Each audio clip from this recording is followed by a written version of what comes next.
Good afternoon, and thank you so much for joining me on this pretty exciting session on securing your enterprise and securing your enterprise digitally. In MSME business, we have been very focused on securing our premises. We get the right kind of trusted people to secure our guards. We are very critical about our own assets. We ensure that the material that's going on site, everything that we are transacting with the client is properly recorded and accounted for. So we are very particular about the physical security, whether it's about material or the finished good or the premises, or even for our team. So we have been very careful about managing all this risk for years together.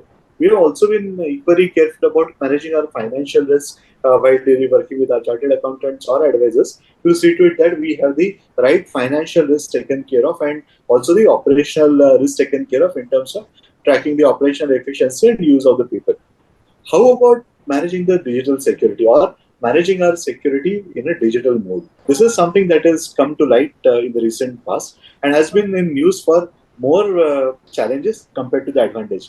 We have been hearing about a lot of stories regarding people getting scammed, various kind of things happening, and that also becomes one of the reasons why a lot of MSME owners tend to stay away from systems and tend to get into manual systems. So one of the fundamental reasons is also the lack of knowledge about being digitally secure. So it's an absolute privilege for me to have an industry veteran, KK, joining us for this conversation today.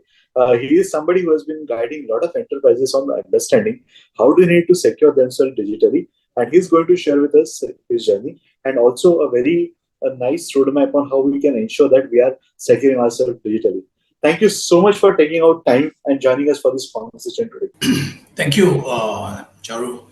That was a great explanation and introduction. So I hope I'm audible.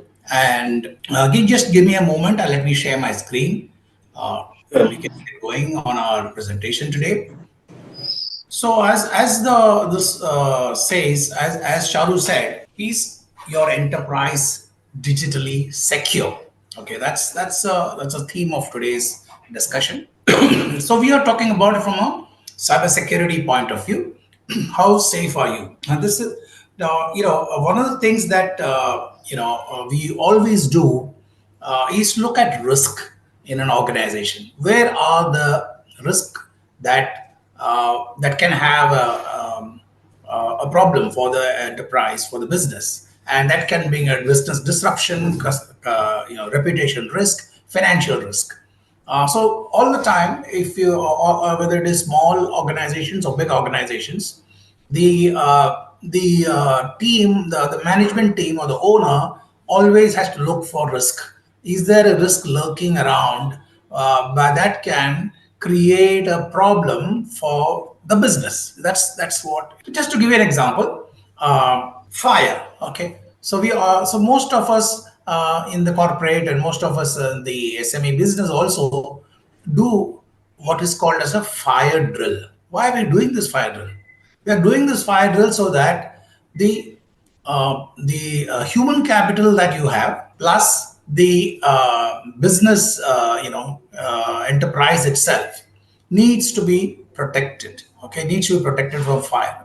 Now fire may happen god knows when, but yet you have that risk. You have to be prepared for that kind of a risk, isn't it? We all do that. So similar is your cybersecurity. Okay, we don't do a drill, and that's the big part of it. That often the attack happens, and the whole, the entire staff, the business is just got unaware and doesn't know what to do next.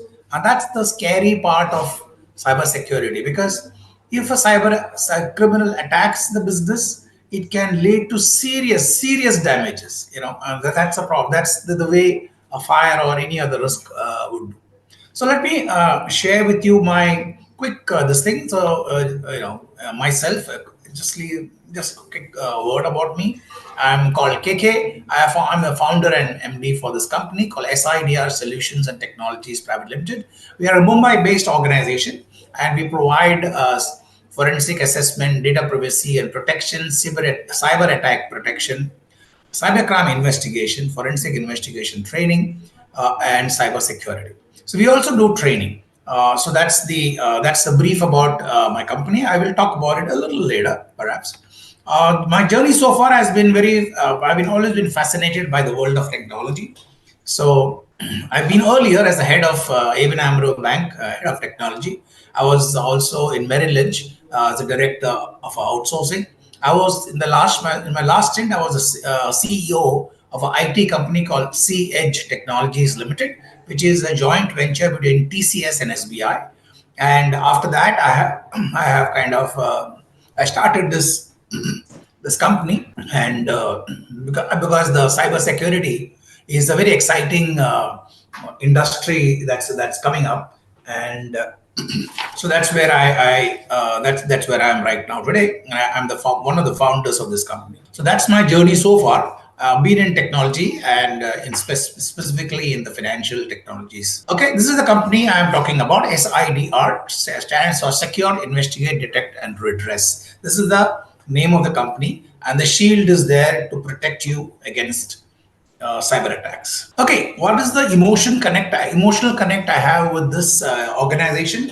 Is this one liner from Robert Mueller. Rob Mueller was the FBI director, and he said there are only two types of companies: those that have been hacked and those that will be.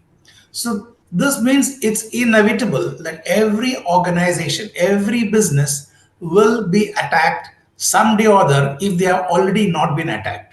And if they have been attacked and they haven't taken the right steps to protect themselves, they will be attacked again and again and again. And damages will be serious damages. So there is no way that today's enterprises, today's business cannot think about cybersecurity. It has to be a thought through process. Just like you have insurance, cyber security has to be part of the agenda of your business budget or the board meetings. So let's look at there are lots of let's look at what are the kind of things that happens and why are they happening, and what does it mean.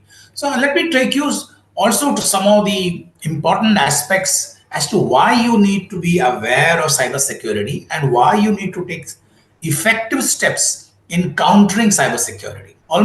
It is said that almost 600% of increase is there in cyber crime since the pandemic. Okay, again, like I said about fire drill, pandemic is another example of never thought through that such a thing will happen, and we all seen how it has affected every one of us, right? The pandemic, because we had not taken steps to protect ourselves from such a pandemic.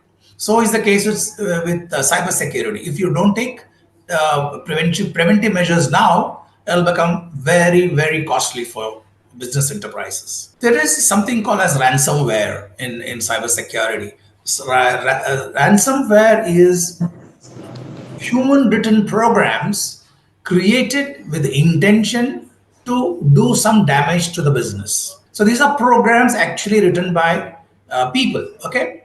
And since 2018, the number of increase in the rate of ransomware is almost 350%.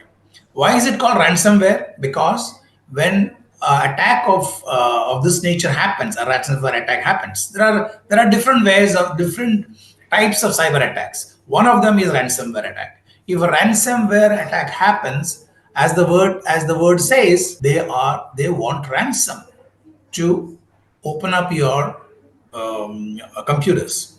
They have attacked the business. They have seized your computers, your laptops, your PCs or servers. It doesn't matter even if you're on the cloud.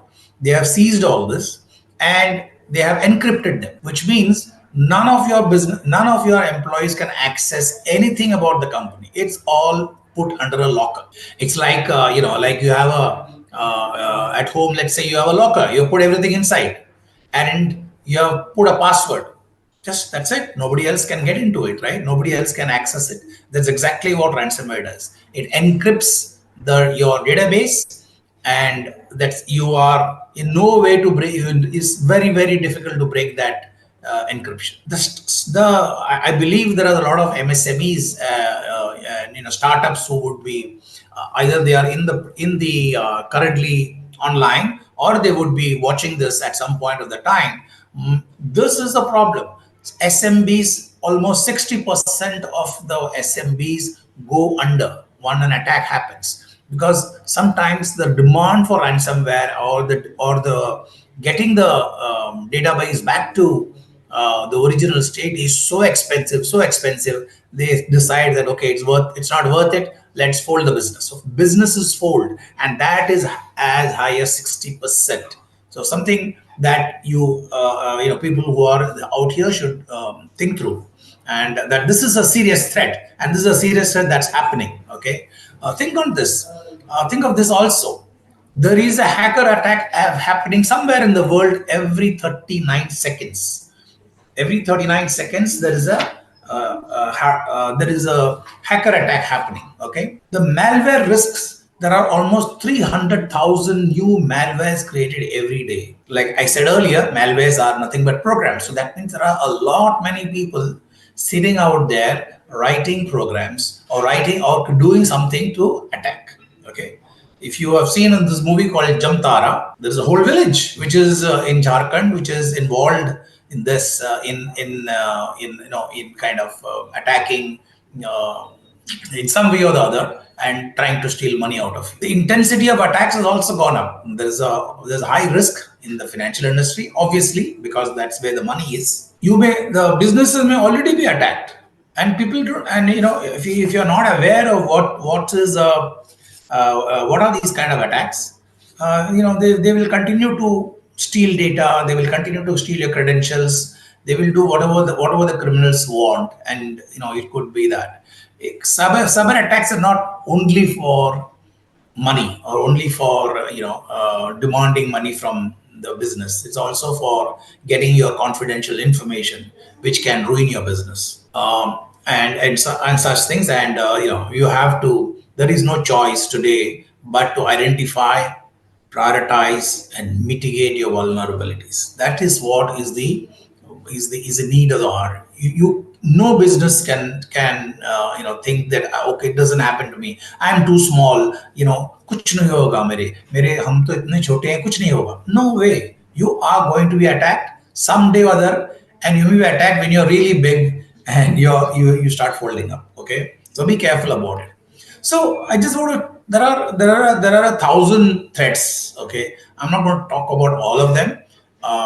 So we would talk about some of the attacks that happen. It is estimated that almost nearly 40% of the attacks that happen is because of phishing attacks. Okay, what is phishing? It's just like the word fish, where you're actually, the hacker is sending certain phishing links to somebody in your organization. Okay, hoping that this employee will click on this. Okay, so let me give you an example of a phishing attack. Okay, he sends a mail. A criminal sends a phishing mail, and it looks very. The mails look absolutely genuine. Okay, unless you really sit back and think through. That's why the trainings are very important. So they look very genuine, and you click on it, and you get in trouble. If we send email to one of your business, and we know the accountant who is dealing in the business, and give him a subject that income tax refund, more often than not, he's bound to click, because that is his interest, right? Or to a marketing person saying that I have an RFP for you, I have a business opportunity for you, he's bound to click on it, right? And that's where, once you click, and the hacker then asks for certain things, and you feel that it is all genuine, but it is not genuine. It's opening up a door. He's opening a door for attack, and that's what is this thing. Recently, a Pune-based company fell a victim to email scam, and the firm lost close to 24,000 euros, around 22 lakhs. Okay, it was a case of a fake email. We had dealt with one of the cases of a computer company. They were selling hardware, which is based in Andheri and Bombay, and they got mails from Dell, Singapore, but it was not Dell at all. It was somebody else, and they started remitting money because they wanted to buy some new computers, and this criminal came to know about it, and he started sending as if he is sending from Dell. He started remitting money. At the end, after some time, when they asked Dell, "Where is my, where is my hardware?" Uh, well, they said, "You have not paid." That's what happens. Okay, so money just goes down the drain to somebody else. If you're not, if one of the employee that you have is careless, this can create problems. Okay, ransomware, as I already explained to you, this is because they want money. Simple. The criminal attacks, and he demands that you please pay me because your data is locked, and if you pay me the ransom that I ask you, I will release it. As you know, the ransom is never asked in terms of rupees or dollars. They are asked in bitcoins. Okay, why? Because bitcoins are untraceable, right? You cannot figure out who is asking for the Bitcoin, where is he located, can I track it? The police of any country cannot track where is this Bitcoin getting collected.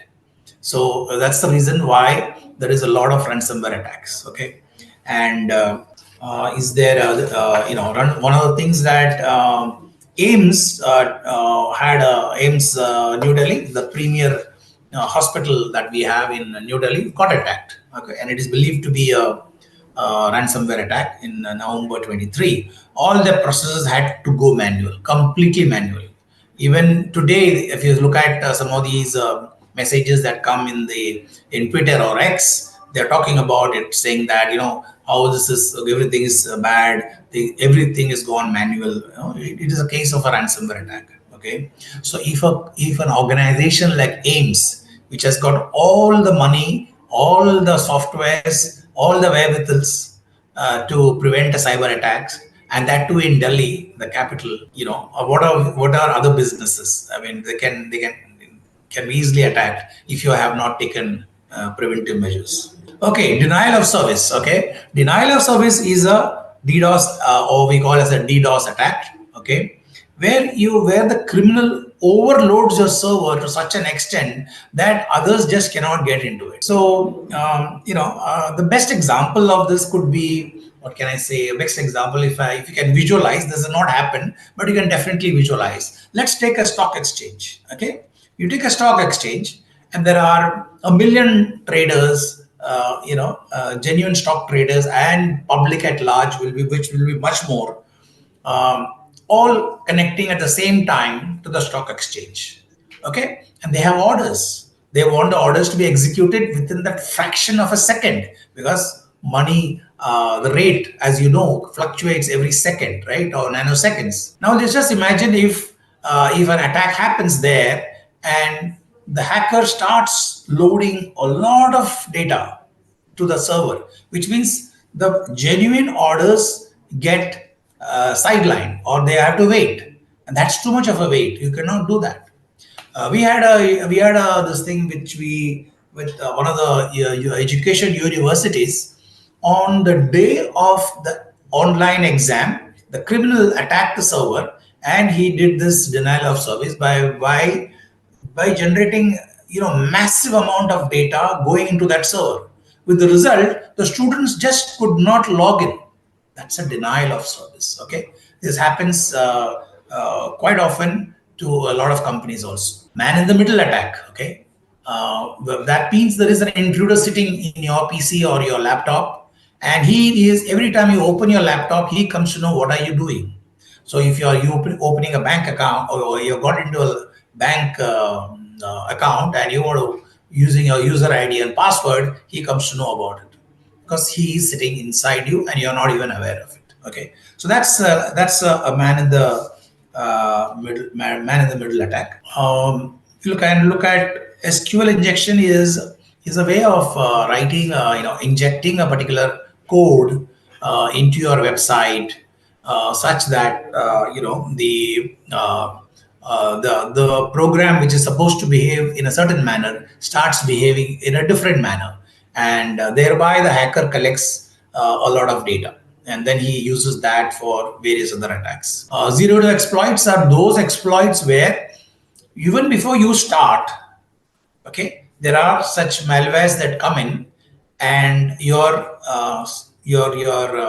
systems are not able to uh, take action against them because they are unknown viruses or unknown malwares. Okay, so you must have a zero day prevention software which can, even unknown viruses and malwares, it can detect and prevent. Okay, prevent this attack. These are called zero day exploits. Okay, these are criminals who look for such things where suppose there is a new product launch going to happen.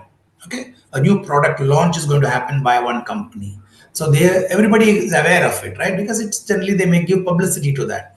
But just on that day when it is a launch is going to happen, your website gets hacked because they have figured out that your programs or your website does not have that capability to prevent unknown malwares and viruses. So what happens? You launch and nothing works. It's such a reputation risk that you run. DNS spoofing is a similar, where you kind of have your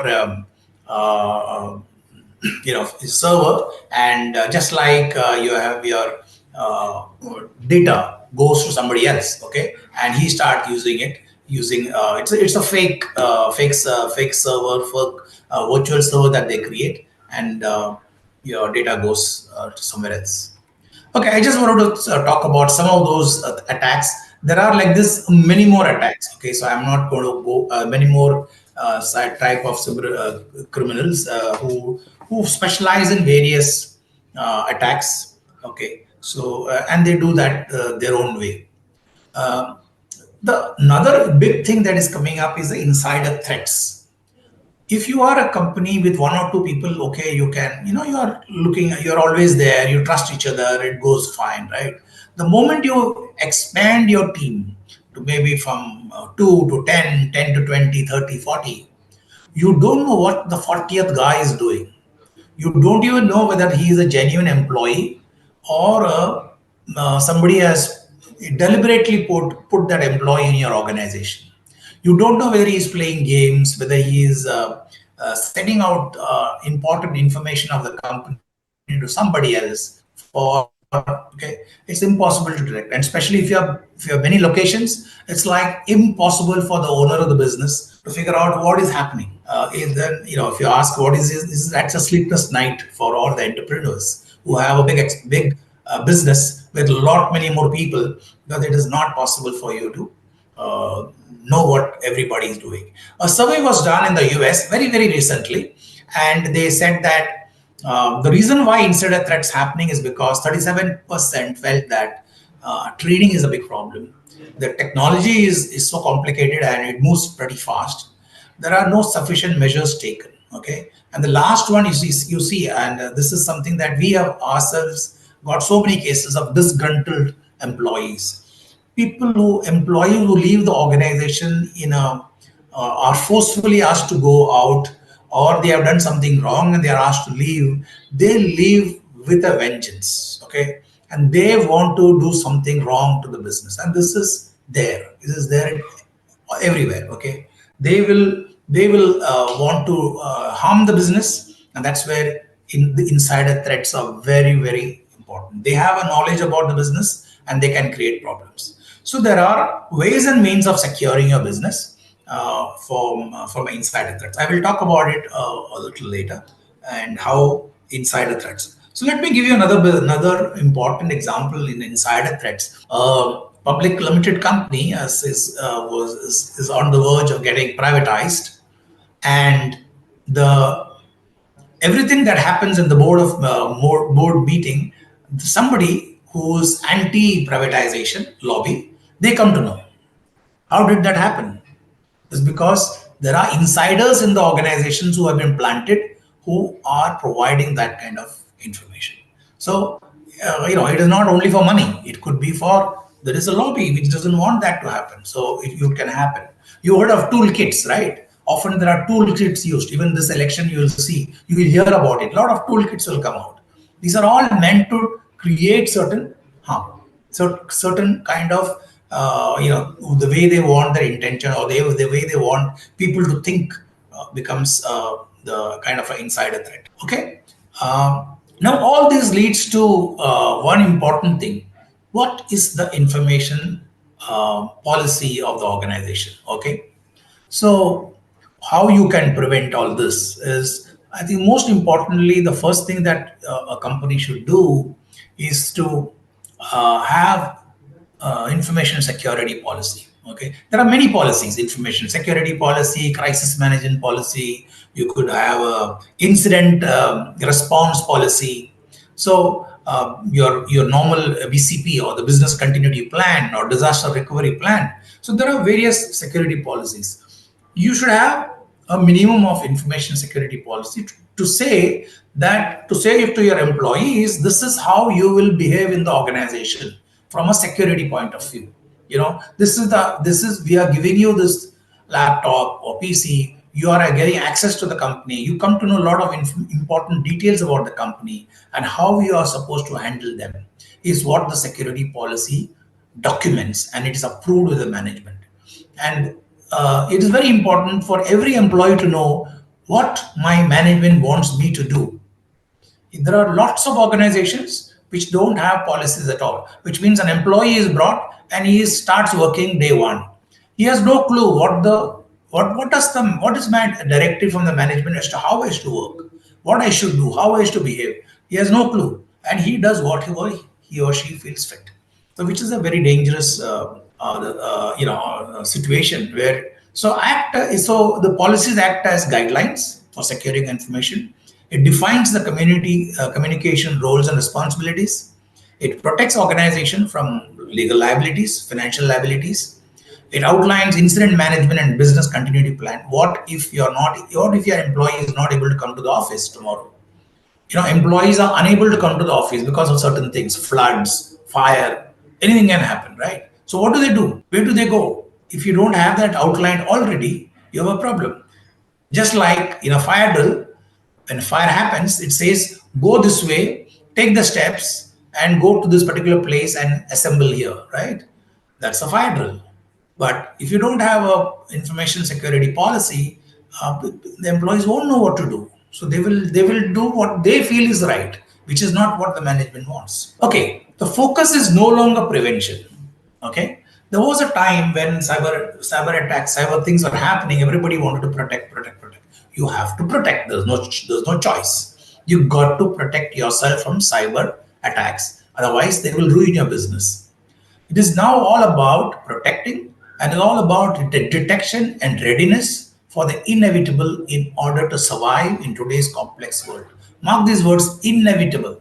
I told you the starting of this online cast that an attack will happen. It is inevitable. You do whatever you want, it will happen someday or other. It's going to happen. Okay, and if you have to survive, you must be in a position to protect as well as find a way to detect.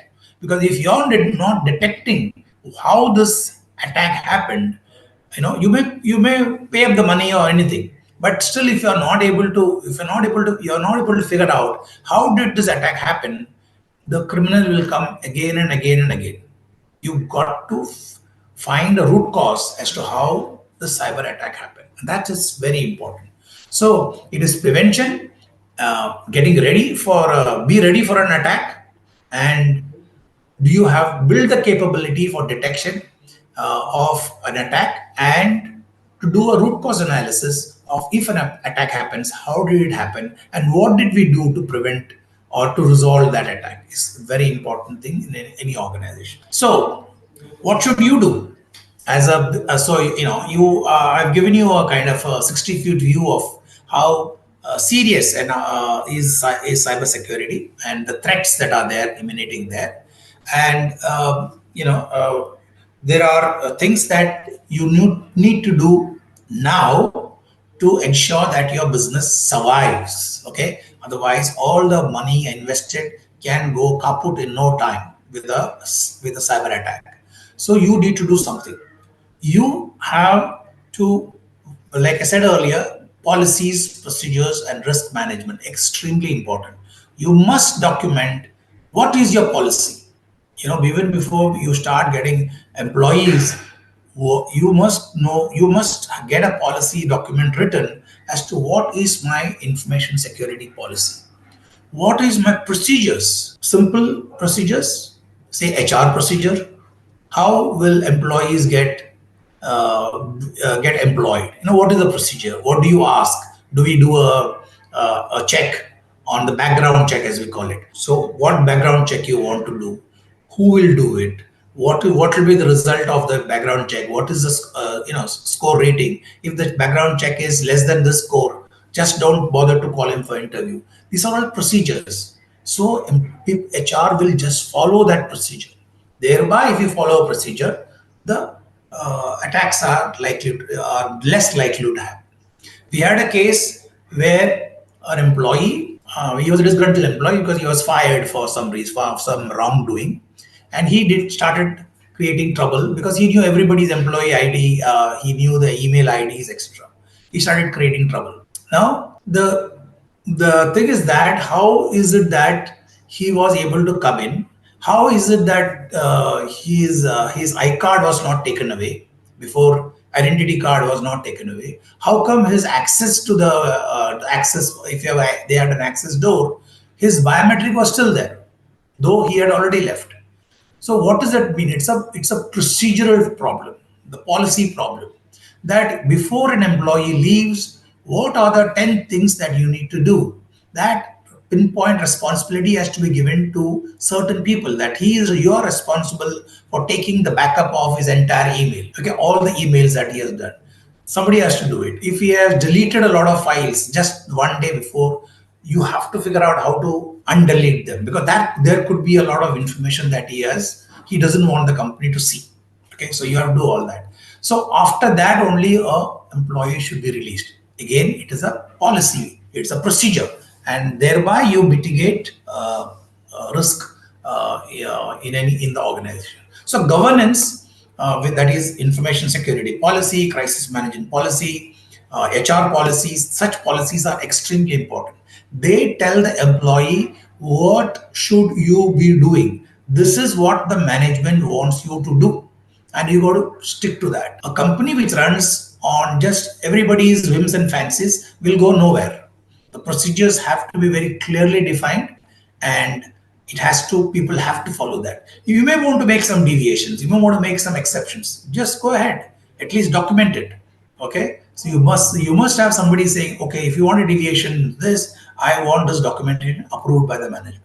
Then it happens. Okay, so everybody then follows, a kind of a conveyor belt kind of policy where everybody moves according to the rules of the organization. Assessment, very important.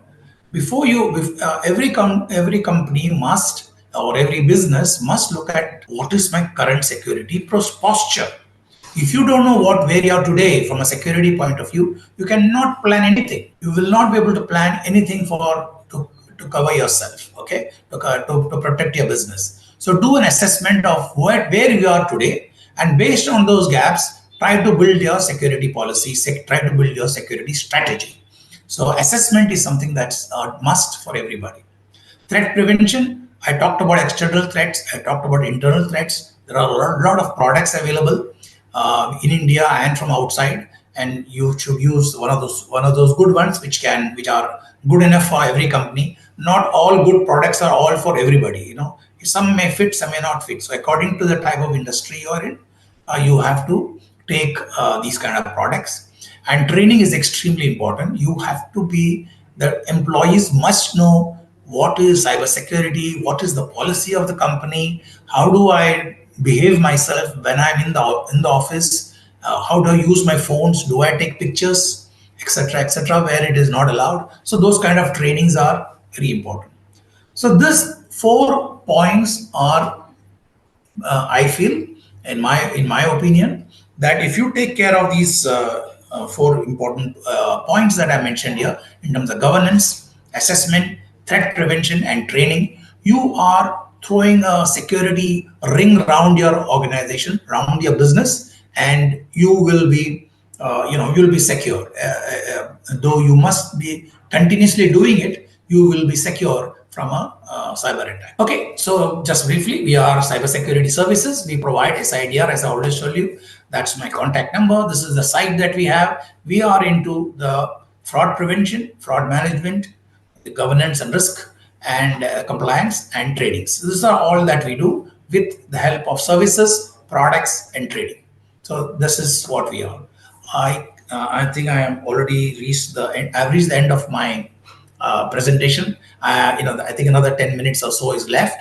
So, if there is any question from anyone, please ask now, or you are free to write to Charu, and I will be more than happy to reply to those queries. Okay, thank you so much for the amazing presentation. We already have a lot of questions which are coming in.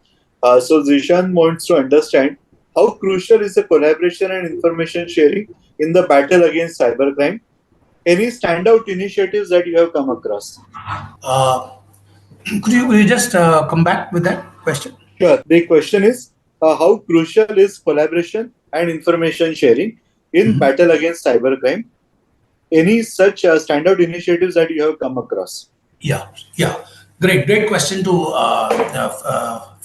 Zeshan. So there are two types of information that you need to have. One is internal and one is external. Okay. So let's look at what are internal. If you've had an incident of security breach, understand there will always be incidents. Okay, in your organizations, every day there will be some incident or the other. Not everything is a cyber incident. Okay, so we got to figure out that from a cyber security policy, is that an incident? And if that incident does happen, yes, it is a cyber security incident. Then you need to have what we call as a risk register, in which the information is written down that this happened on this day, this happened, this were the details, who handled it, what did we do to overcome that issue. Okay, and that has to be brought to the notice of the manager, general manager, or MD, or chairman, or whoever he is, and that it is noted as signed off, yes, this happened. I'll give you an example. Right now, we are doing for one company, electronics company.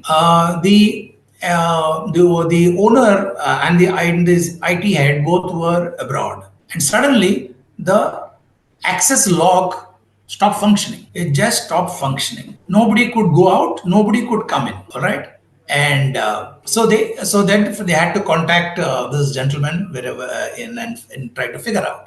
And he gave a solution as to what they should do. So he knew the solution, and he said, "Go try this, try this, try this, try this." And the fifth try, it worked, and the access log got opened.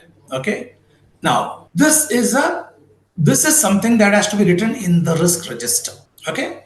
If you don't write in the risk register, and if it happens again, the information is lost with that gentleman who did this solution. Now it goes off. So sharing of information is extremely important. Or we take another case. We had done that. A breach happened on the website, which was where there were a lot of customers who accessed that. A breach happened. The entire website was down for about half an hour. Then it came up again. But what was the root cause analysis? Why did the website go down? Was not documented. Now, if it is not documented and the information is not shared with the management, and as a fallback in case some similar thing happens, it's a big problem. So sharing of information inside is very important. Now let's look at external sharing. There are a lot of communities, cyber communities, websites are available where they say what are the new types of malwares coming, what are the new threats that are coming, what is the algorithm that they use. So people who are involved in the cyber security must keep a track of, must be in that community, keep an eye on that. Lots of publications come out, because like I mentioned somewhere else, there are 300,000 malwares being created every day.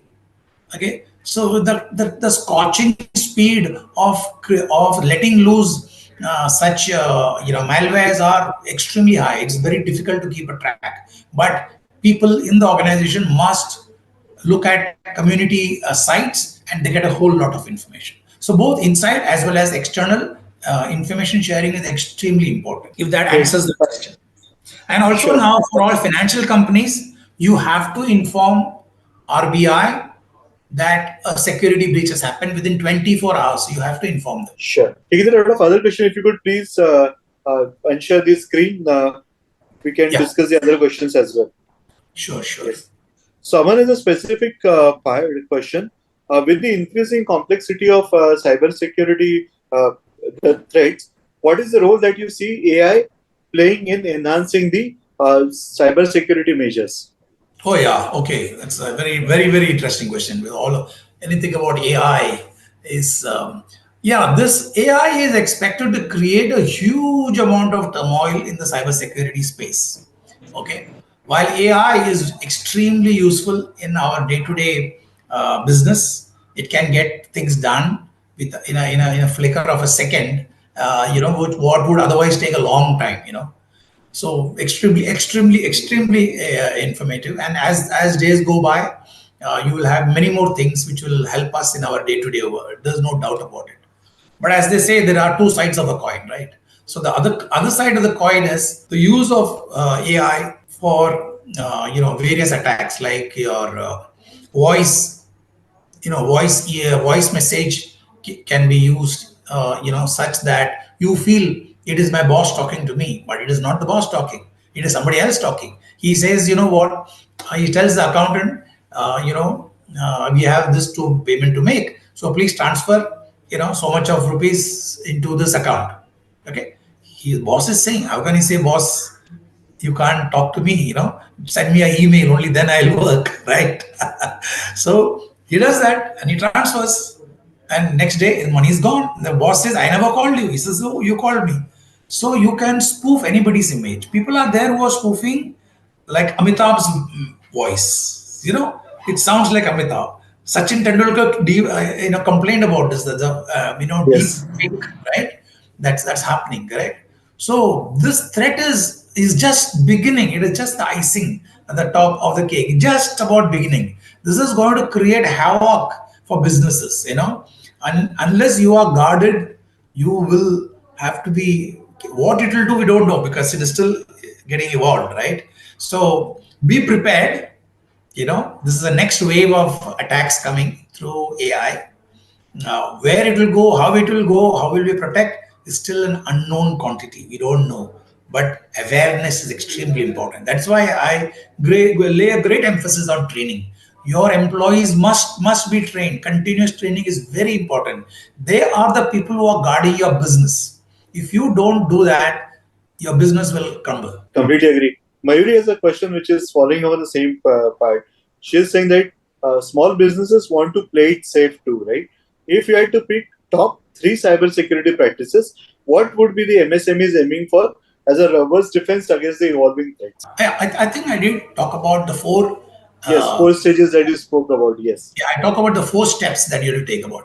I think the Yes. first step for all MSMEs is to first get an assessment done. Okay, and that's not very expensive, but at least you know where you stand today, right? If you don't know where you stand today, what can you do? You can do nothing, correct? And you are just waiting for the inevitable to happen. So I would Yeah. say, do get your assessment done on all cybersecurity threats that can.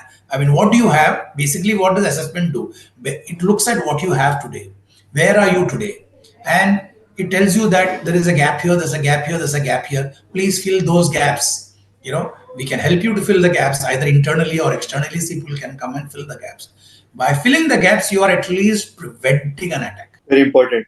Kiran, one thing that I also would like to understand, particularly, is the fact that when a lot of promoters themselves find it very difficult to get a grasp of this situation, and we and MSME also face a very severe talent crunch because Yes. practically the getting a cybersecurity consultant in is something which is very practical for say financial institution for a large enterprise. But particularly in case of MSME, wherein there is a very substantial dependence already on the third-party vendors for managing my infrastructure and managing my system. Getting the cybersecurity expert full-time is again a very difficult thing to happen in this space. So what Yes. can be the different ways in which the promoters can first educate themselves and still have some reasonable way of protecting themselves? Yes. So there are solutions available. Okay. So there are, like, we specialize in providing what is called as an MSP service, managed software platform, or MSSP service, um, where we are saying that you do as a pay as you go, model. Okay. You use certain things and you just pay us, only pay that much. Our MSP service is ideal for all SMEs. Okay. MSMEs, SMEs, where you are paying only that small money, but you're getting the entire security done. Okay, you are being protected. You don't even have many of the MSPs don't even want you to invest in cybersecurity people. If you want to invest, great, you go ahead. But if you want to if you want to protect, you want to save that kind of cost. So everything is provided by the MSP, and because the cost is shared with many of the other MSCs, so they give you at a small price, right? So just to give you an example, in my earlier stint where I was as a CEO, we started this idea of providing core banking on a on an ASP platform, where the bank would pay only a small fee per month. That's it. Their entire IT operation was computerized. Okay, so entire operations. This was we were the first to do that. So right from putting a VSAT to ensuring that the next day your day's financial transactions are all recorded and posted and available to you next day morning is done. The entire work is done in the background. So you have to just pay that small money, and there is somebody who's taking care of. Great point. I think this answers the queries that we already have on the platform. Thank you so much, KK, for your time and giving us such a beautiful, insightful presentation and also answering the queries. I'm absolutely sure that there are a lot of people from community who are very impressed, and I'm already getting the messages on our community that this has been one of the great presentations here. So thank you so much for your time, and I hope that you continue to inspire multiple people to be aware and to be vigilant about their cyber security and help multiple companies manage. As you rightly put it, the attack is going to bound to happen someday, but it's just about being prepared for it is what we need to do the best. Thank you, Charu. Thank you very much for having me on this platform. It's a privilege that I could talk to you and to many others of your club. And I look forward to any interaction, anything that I can do. I'll be more than happy to provide that kind of service to you and your members. Yeah. Thank you so much for having me. Thank you so much, everyone. Bye bye.